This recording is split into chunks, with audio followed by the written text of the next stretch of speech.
모든 사람은 자신이 속한 이 공동체의 그 일원으로서의 감당해야 될 각자의 책임이 있죠.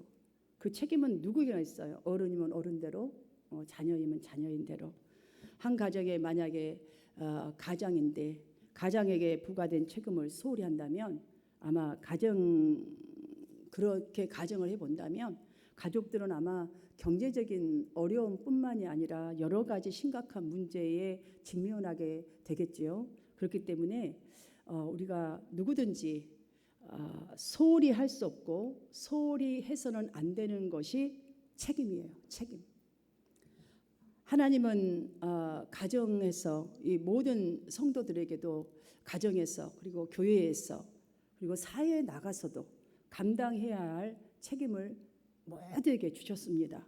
그 책임은 그 속에서 그 풍속을 쫓지 말고 하나님의 거룩하심 같이 거룩한 생활을 힘써야 할 그 책임을 모든 성도에게 주셨어요. 새 신자이든 몇 년을 예수를 믿었든 상관없습니다. 따라서 만약에 우리가 세상 죄악과 아니면 불의와 타협한다면 그것은 자기에게 이 부과된 책임을 외면하는 불성실한 모습이 당연히 되겠지요. 그래서 성도는요, 은혜를 잃어버리면 그 은혜의 중심을, 그러니까 그 책임의 중심을 잃게 되어 있습니다. 그렇게. 그래서 무엇이든지 그 은혜가 이루어져 버리면 그 중심이 무너지기 때문에 마지못해 하거나 억지로 하게 되는 현상이 나타나게 됩니다. 은혜가 없으니까 예를 들자면 이제 오늘 주일이지 않습니까? 교회 가기는 싫은데 집사의 체면 때문에 내 직책의 이 체면 때문에 안 갈 수도 없고 마지못해 나오게 되니까 여러분 어떻겠어요? 예배 중에서도 은혜를 받지 못하게 됩니다. 그래서 눈을 감아버리고 그냥 그러다 보면 잠자다가 졸다가 그냥 예배 끝났구나 그거 가는 거예요. 그러니 얼마나 괴롭겠어요. 그 마음이. 아무것도 얻은 게 없으니 얼마나 드라이하겠어요. 그러하기에 우리의 신앙에 있어서의 결정적인 결점은 물론이겠지만 조그만 잘못된 사소한 것까지라도 말씀 중에 아니면 기도 중에 아니면 찬양 중에 항상 점검하면서 찾아야 돼요. 그냥 찬양 부르시지 마시고 거기서 자꾸 찾아야 돼요. 나를 비춰봐야 돼요. 그 찬양한 가사에서 기도 지금 하고 있는 내 감정에서 아니면 어떤 거에서 말씀 속에서 거기서 사소한 것까지라도 자꾸 찾으려고 해야 되는 거예요. 그래서 눈을 딱 뜨고 예배하십시오. 그러는 거예요. 왜냐하면 만약에 우리가 갈라진 틈을 발견하지 못하고 방치하게 되면 점점점 그것이 커지게 되어 있어요. 바늘도둑이 소도둑된다. 작은 것이 커서 나중에 뚝이 무너진다라는 말도 있지 않습니까? 그래서 전체가 위협을 받듯이 우리의 작은 이 신앙적인 이 결점을 미리 말씀 앞에서 찾으려고 신경을 써야만이, 그리고 신경을 써서 듣고 일단 결심을 했다면 즉각 개혁하는 태도가 필요한 거예요. 즉각 개혁해야겠다. 행동하는 태도가 필요합니다. 이러한 태도가 필요한 것은 아무리 뜨거운 중생의 체험을 여러분이 지난주에 했다 할지라도 아니면 한 달 전에 했다 할지라도 1년 전에 했다 할지라도 한순간의 일로 인하여서 그 은혜를 아주 쉽게 잃어버리기 쉽기 때문이죠. 여러분 은혜 잃기는 굉장히 쉽지 않았었어요? 은혜를 받기는 어려운데 잃기는 굉장히 한순간에 잃어요. 그래서 시험 들었다. 그 시험이란 걸 계속 시험 계속 시험 중에 있는 거예요. 그래서 그러니까 체크업을 하고 뭔가를 결단을 하고 행동을 해야 되는데 거기서 머물러 버리기 때문에 계속 시험 중이니 교회하는 게 얼마나 힘들겠어요. 오늘 본문의 요아스 왕은 이런 면에서 참으로 안타까운 사람 중에 한 사람이라고 할 수 있습니다. 요아스의 통치의 전반기를 보면 여호와 보시기에 정직하였다라고 성경은 기록하고 있습니다. 초창기에 그의 통치하는 왕이 되었을 때의 왕이 되기까지 얼마나 대단한 믿음이었다는 걸 알 수 있어요. 근데 후반기에는 처음과 너무나 대조적인 모습을 보이고 말았기 때문에 하나님의 징벌을 초래하게 되었다는, 이것이 바로 오늘 본문이 그 이유에 대해서 지금 말해주고 있는 거예요. 통치 전반기에는 이 완전히 퇴락한 성전을 보수하는 일을 완벽하게 우선순위에 두고 내 집안일처럼, 여러분 집안일은요 꼭 해야 될 일을 하잖아요. 열심히 성전을 수리하는 일에 시간은 걸렸을지 모르고 지체도 했을지라도 끝까지 해서 이걸 다 했어요. 자, 이 증거가 무엇이에요? 하나님을 잘 섬겼다. 열심을 다했다. 은혜를 잊어버리지 않으려고 말씀을 따라 열심히 살았다. 이 초반기에 이렇게 살았단 말이죠. 그러면 그게 끝까지 갈 것 같지만 가지 않았어요. 오늘 본문을 보니까 아람의 왕 하사엘이 이제 예루살렘을 침략하기 위해서 올라오는 그 위기가 찾아왔어요.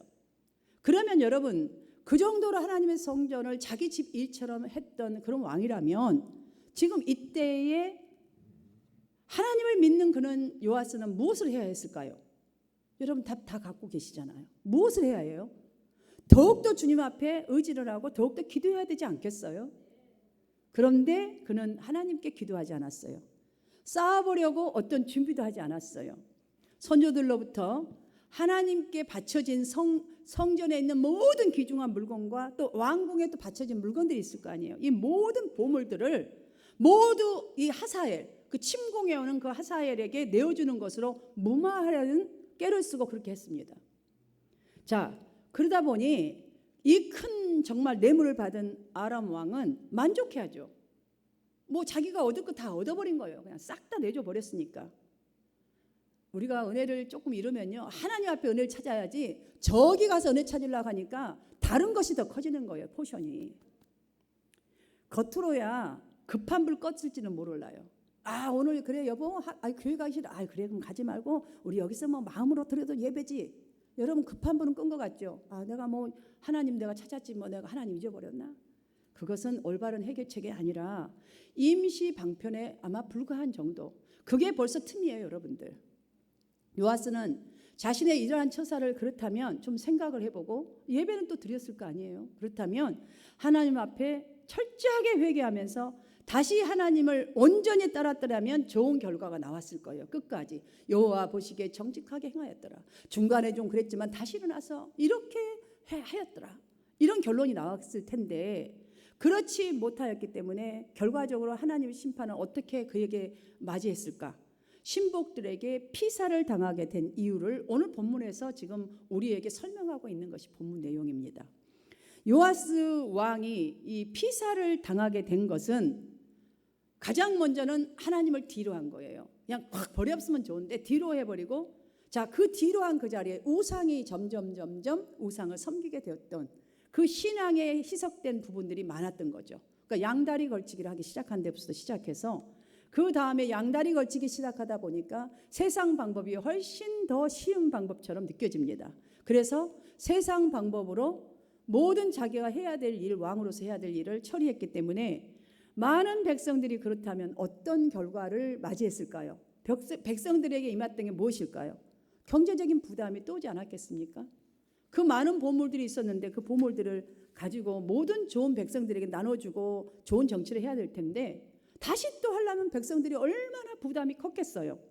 복합적인 많은 문제가 따라왔겠죠. 그래서 신하들이 반란을 일으키면서 결국 죽음을 맞이하게 된 것이죠. 본문에서 우리가 발견할 수 있는 교훈은 다음과 같습니다. 누구든지 처음에 하나님과 교회를 위해서 열심히 봉사하고 충성하는 일은 참으로 중요한 일입니다. 아름답고 정말 중요한 일이지만 이 땅에서 자신의 생명이 다하는 그 순간까지, 우리의 생명이 다하는 그 순간까지, 주님이 부르시는 그 순간까지 첫 번째, 변치 않고 믿음을 지키며 헌신하는 것이 훨씬 더 중요하다는 것을 오늘 본문에서 우리가 얻을 수 있는 교훈이요. 두 번째는 모든 문제의 참된 비결은 하나님으로부터 말미암는 것이에요. 여러분이 지금 인생 살고 있는 것 같고 여러분이 지혜를 가지고 뭔가 한 것 같지만 여러분의 인생은 하나님의 손에 땅을 잊어버리지 마십시오. 지금은 비록 손해보고 지금은 비록 세상 것이 잘 안 된다 할지라도 모든 문제는 하나님이 해결하셔야 돼요. 진짜 그래야 제대로 된 게 오는 거예요. 결코 세상적인 방법이나 두 번째 재물로 말미암거나 어떤 힘으로 말미암지 않는 것이라는 사실을 아주 명확하게 오늘 본문에서 우리에게 교훈을 하고자 하는 메시지입니다. 세 번째, 은혜를 배신하는 자는 결국 자신도 배신을 당하게 된다는 것을 우리는 알 수가 있습니다. 네 번째, 하나님의 계명과 그분의 약속을 저버릴 때에, 정말 은혜 속에 있다가 저버리고 또 저버릴 때에 결과적으로는 뭐죠? 심판을 받게 된다는 것이 오늘 본문에서 우리가 쉽게 얻을 수 있는 교훈입니다. 사랑하는 성도 여러분, 이 요아스 왕의 이 비참한 결과를 보면서 저는 혼자 가만히 좀 앉아 생각을 해봤습니다. 하나님 앞에 정말 내가 매일매일 올바로 살아야겠다, 이 다짐을 다시 한번 하게 되었습니다. 그런데 이걸로 끝이 아니라는 생각이 또 들었습니다. 뭐냐면 요아스 모습이 곧 나의 모습일 수 있다. 여러분 모습일 수도 있어요. 왜냐하면 나는, 여러분 그냥 빼고, 나는 내가 어떻게 해서든 좀 거룩해지려고, 내가 할 수 있는 것까지 할 때가 너무나 많아요. 여러분 굉장히 좋은 것 같은데 잘 들어보세요. 내가 거룩해지려고, 하나님의 거룩성을 닮아가려고 내가 내 방법으로 할 때가 너무 많아요. 내 식으로, 내 의지로, 또 문제를 뭐 하나님의 방법을 한다고 해놓고도 그렇게 해보려고 노력할 때가 너무너무 많았더라고요. 보니까 바로 이 문제더라고요. 이 문제. 그런데 여러분, 하나님 앞에서 제가 그 말씀 중에서 막 인터넷을 다시 쳤습니다. 뭘 좀 찾아보려고. 이사야가 했던 고백을 내가 찾아보려고. 이사야가 했던 고백 하나. 거기서 내가 엄청난 것을 하나를 다시 한번 꺼내서 보았더니 이사야서 64장 6절이었어요. 64장 6절 한번 같이 읽어볼까요? 시작. 무릇 우리는 다 부정한 자 같아서 우리의 의는 다 더러운 옷 같으며 우리는 다 잎사귀 같이 시들므로 우리의 죄악이 바람같이 우리를 몰아가나이다 라는 이 고백, 여러분 정말 잘 보셔야 돼요. 자, 지금 이사야는요, 나의 힘과 나의 의지는 다 여러분 막 하나님 닮아가려고 더러운 옷 같다라고 지금 먼저 고백을 하고 있어요. 자, 우리 정말 하나님 닮아가고 싶고 주님 닮아가고 싶고 말씀대로 살고 싶어서 부단히 노력하면서 막 노력을 막 하잖아요. 그러다 돌아서면 하고, 주님 나는 너무 더러운 존재예요, 또 이거 정말 그랬어요, 맨날 이러고 있잖아요. 여러분들 이거 근데 딱 뛰어넘는 신앙이 더 필요하다는 거죠. 이 말을 다시 쉽게 저가 여러분에게 이렇게 하자면, 그리스도를 통해서만 우리가 또 그분을 정말로 붙잡고 또 붙잡고 계속 붙잡아야지만이 정말로 바로 설 수 있는 신앙, 바로 설 수 있는 신앙, 또 승리할 수 있는 신앙이 될 수 있지.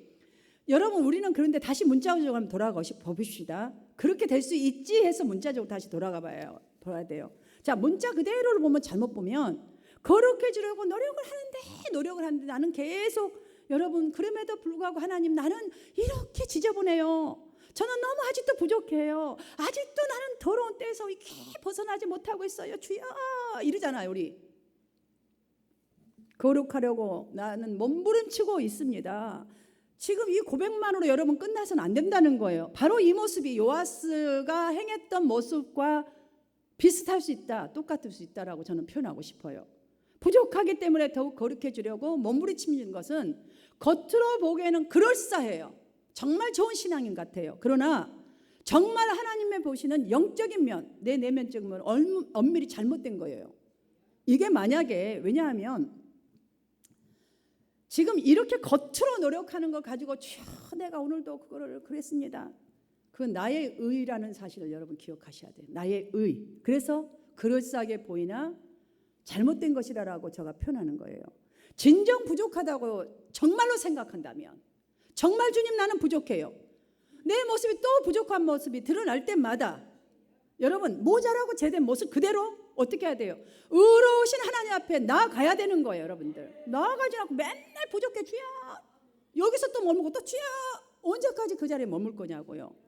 여러분 세상에 뭔가 머물러서 지금 횡설수설하고 있습니까? 근데 오늘 말씀을 들으니 진짜 그렇다네, 이러면 안 되겠네. 그렇다면 어떻게 해야 돼요? 하나님 앞으로 나아가야 되는 거예요. 그리고 거기서 끊으려고 하나님 앞에 내어드리면서 말씀을 따라서 맡겨드리며 행동하는 것이 바로 그걸 뛰어넘을 수 있는 신앙이라는 거예요. 이걸 안 하고 그 자리에 머물렀기 때문에 우상도 사람 말도 듣고 뭐 듣고 그렇게 돼버리는 거예요. 이게 하나가 두 개가 되고 두 개가 세 개가 되는 것이죠. 주님 말씀 앞에 정말 내가 그 모습이 있다면 앞에 나아가면 말씀 앞에서 순종해야지만이 이 문제가 해결될 수가 있어요. 오늘도 하나님께서는 요아스 왕의 이 사례를 통해서 우리 각자에게 원하시는, 하나님이 우리에게 원하시는 모습이 있지 않겠습니까? 있으니까 이 말을 오늘 종을 통해서 택하게 하시지 않았겠습니까? 어떤 모습일까요? 우리는 여전히 하나님 앞에 많이 모자란 모습일 수 있습니다. 저는 많이 모자랍니다. 그냥 노력할 뿐입니다. 모자라요. 정말 최선을 다하는 대로 맨날 찾는 대답은 모자라며. 그러나 주님이 하나님 앞에 모자란 모습일 수밖에 없는 내 자신이기 때문에 주님 앞에 달려나와서 무릎을 꿇고 주님을 더욱더 바라보고 다른 것 의지하지 아니하고 다른 것 찾지 아니하고 정말 말씀을 붙들고 말씀 앞에 순종하는 것이 하나님이 우리에게 바라시는 모습이 아니겠느냐. 바로 그 모습이에요. 여러분이 큰 다이아몬드를 차를 한 대를 갖고 와서 바쳐라, 이거 아니에요. 여러분 그게 되면 저절로 하나님 축복 주시면 그 마음이 저절로 오르나서 누가 시키지 않아도 그건 당연히에요. 11조 당연히에요. 11조 하시오. 11조 하지요. 물론 그렇게 해서도 하는 것도 안 하는 것보다 수천 배 낫지만 느껴지면요 하지 말라 해도 딱 정확하게 자기가 그냥 하나님 앞에 살아가는데 어떻게 안 하겠어요. 요아스 왕이 통치 전반기에는 그 누구보다도 열심히 하나님의 일에 열심을 내었던 것은 본문 2절과 3절에 나와 있더라고요. 여러분들 제가 아주 앞뒤로 다 읽고 제가 연구를 해요. 자, 요아스가 제사장 여호야다의 교훈을 받을 동안에 여호와의 보시기에 정직하였더라고요. 그러니까 무슨 말이냐, 제사장으로부터 말씀을 훈육받고 교육받은, 그것은 지금 성전으로 나와야 되는 거예요. 여러분들 그래서 목회자가 전해주는 말씀으로 훈육을 받는 거예요. 여러분 스스로가 돌아보고 체크업하고 이러면서 받은 것을 가르침을 받아서 그대로 행했던 거예요. 그래 지키고 살았더니 하나님 보시기에 정직하였다라는 말을 들었던 것이죠. 그런데 이제 제사장 여호야다가 어느 날 이제 죽었습니다. 자, 죽자 그때부터는 이제 점점 딱 그 말씀 앞에서 자기가 자기 스스로가 점점 지키지 아니하고 어떤 썸하우, 여러분도 마찬가지예요. 말씀은 지속적으로 전하고 있겠지만 여러분이 어느 말씀 앞에서 잠깐 살짝 비껴나간 일이 생겼다 칩시다. 그러면서 점점 신앙을 주일 성수도 못 지켜, 금요 예배도 못 지켜, 새벽 예배 제단 쌓던 거 나의 이제 생각도 없어. 이제 이렇게 그거를 지키지 못하면서 믿음이 조금씩 틈이 나고 멀어지기 시작해서 결국은 오는 게 뭐였어요? 죽음의 결과를 초래했던 거 아닙니까? 결과가 굉장히 무섭죠. 여러분이 주님 앞에 와 있다고 하니까 지금 살아있는 것 같지만 maybe 하나님이 예희야 너 병들었다 이러고 있을지도 몰라요. 그러니까 여러분 찾으셔야 돼요. 이 시간에 요아스의 왕을 보면 신앙인도 마찬가지예요. 인간관계도 마찬가지예요. 어떤 것이든 마찬가지예요. 초심을 지킨다는 게 정말 힘들구나라는 것이 좀 느껴지지 않습니까? 하지만 여러분 초심을 못 지키고 우리가 거기에 초점을 맞추면서 하나님 앞에 내어드리고 맡겨드리고 자꾸 주님 앞에 찾지 아니하면 우리는 많은 문제가 있다고 상담을 저가 막 몇 시간씩 하는 경우도 있습니다.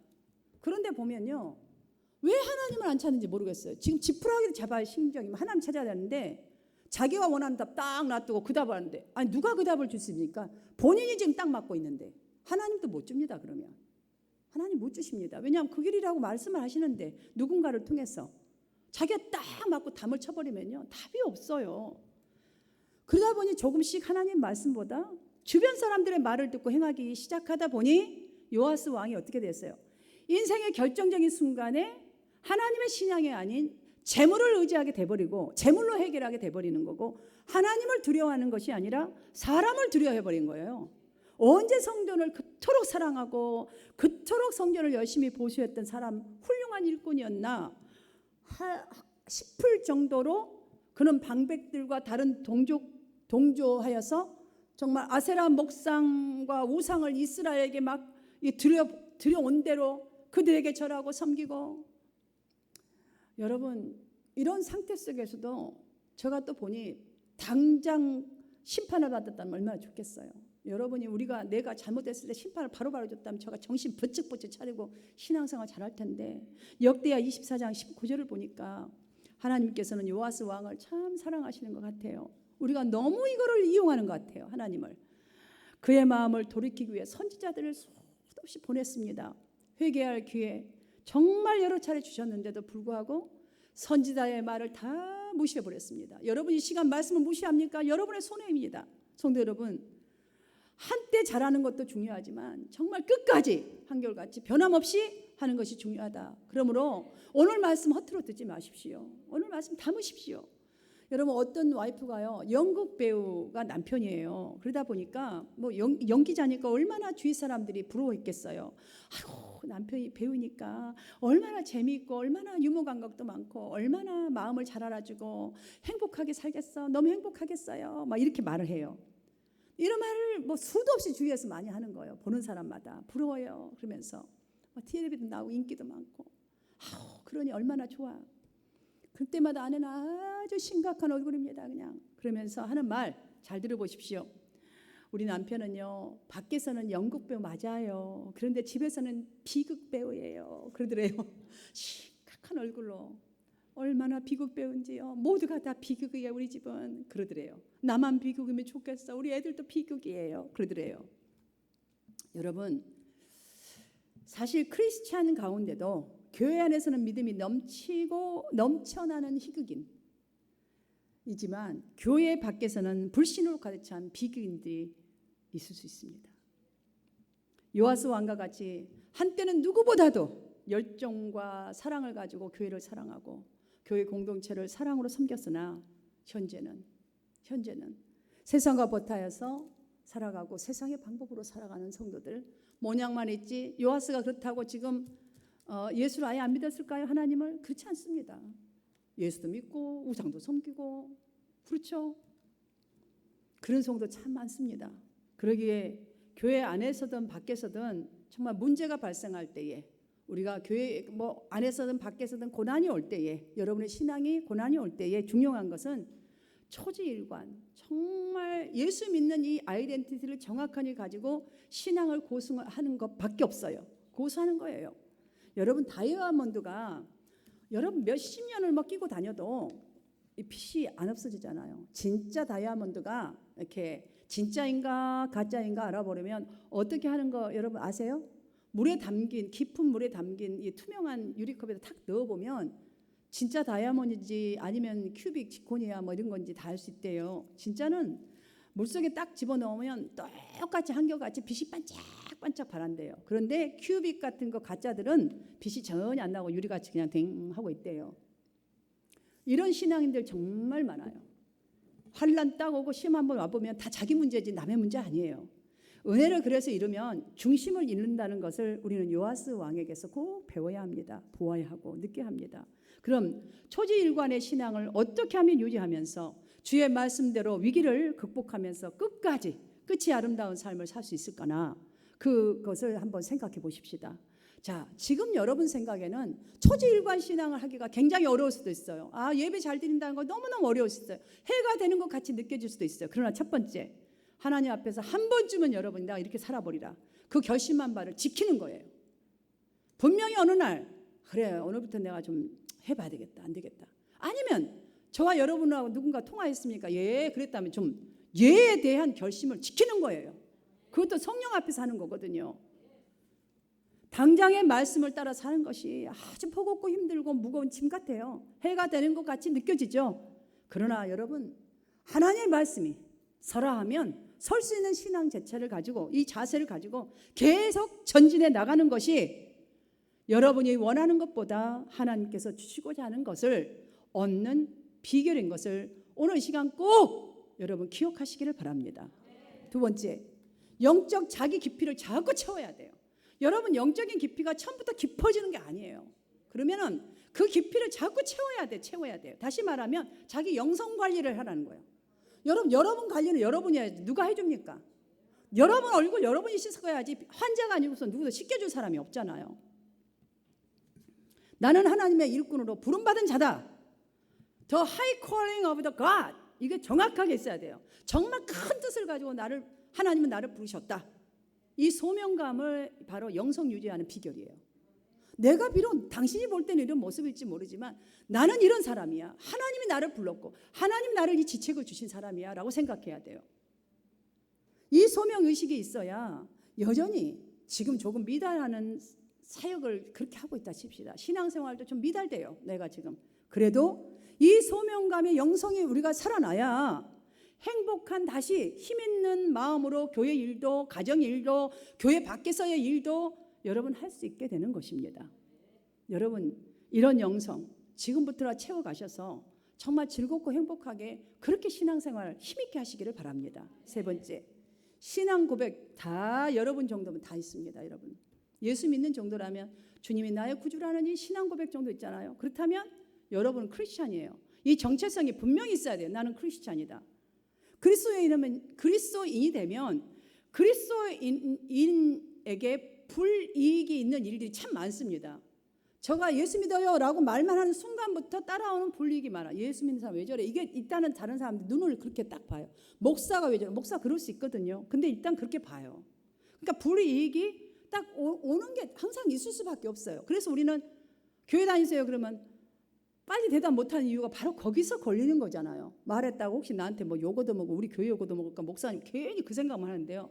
여러분 그냥 선포를 따가세요. 예, 저는 그리스도인입니다. 그러면 내가요 정신이 똑바로 살아갈 수밖에 없어요. 권사입니다. 권사답게 딱 살아라. 그걸 하라는 거죠. 이거 하십시오 여러분들.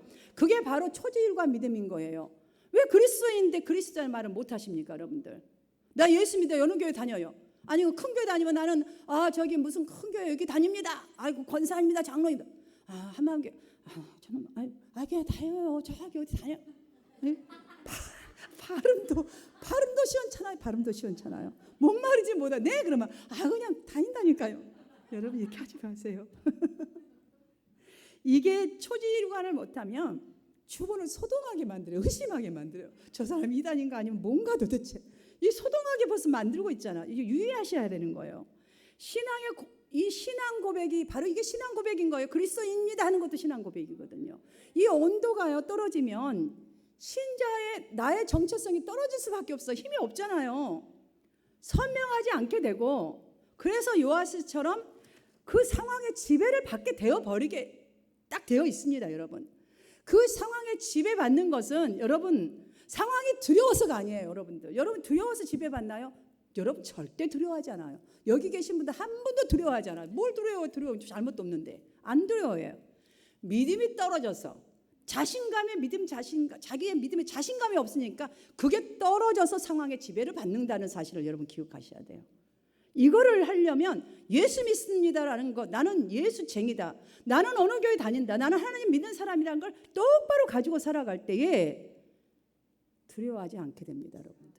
왜? 내 행동을 똑바로 할 수 있어요. 여러분들 기억하십시오.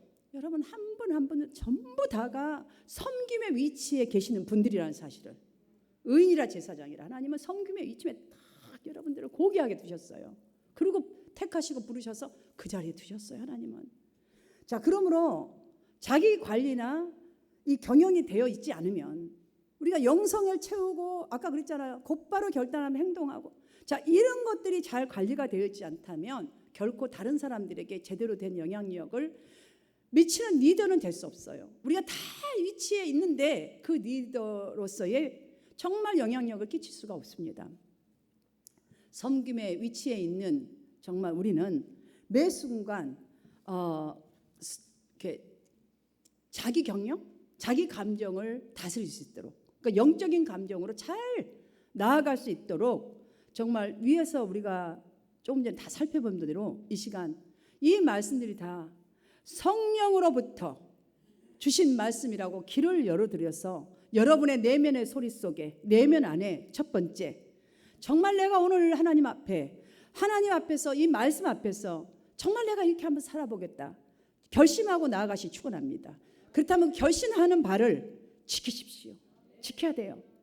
자기 영성 관리를 잘할 수 있도록 지키되 두 번째 자기 그 영적 깊이를 하나님 앞에 자꾸 채워갈 수 있도록 여러분 하나님 앞으로 나오세요. 하나님 앞으로 나와야 채워져요. 이건 절대로 세상으로 가서 세상 것이 채워지지 절대로 좋은 영성이 채워질 수가 없어요. 마지막으로 여러분들이 정말로 신앙 고백 나 예수 믿습니다라는 이 신앙 고백에 이 고백이 정확하게 선명하게 하셔야 돼요. 한 주간 동안 살 때 집안에서 여러분이 혼자 살고 여러분이 누구 리더하든 말든 나는 예수 믿는 사람이야. 나는 집사야. 나는 엄마야. 여러분 엄마 아빠 여기 다 언니 동생 뭐 다 되잖아. 나는 누구야라고 이거 정체성을 분명히 가지셔서 나는 아내야. 그럼 아내로 사세요. 나는 남편이야. 남편을 하세요. 집사야. 집사로서 하세요. 정말 권사야. 권사는 똑바로 사세요. 세상 것 버리고 정확하게 뭐 싸움이라도 하시라고 그 투자를 하세요. 거기다가 여러분의 사역이 정말 그리스도의 사랑 안에서 이렇게 시작돼야 돼요. 주의 말씀을 따라 시작되셔서 하나님께로부터 사랑받고 주님께서 모든 것을 선하게 행하실 수 있으셔야 돼요. 그래야 주님께서 행하셔서 모든 사역에 성령의 열매가 자라가는 끝이 좋은 우리 한마음 성도 모두가 되어주시기를 주님의 이름으로 축복합니다. 모두 함께 일어나셔서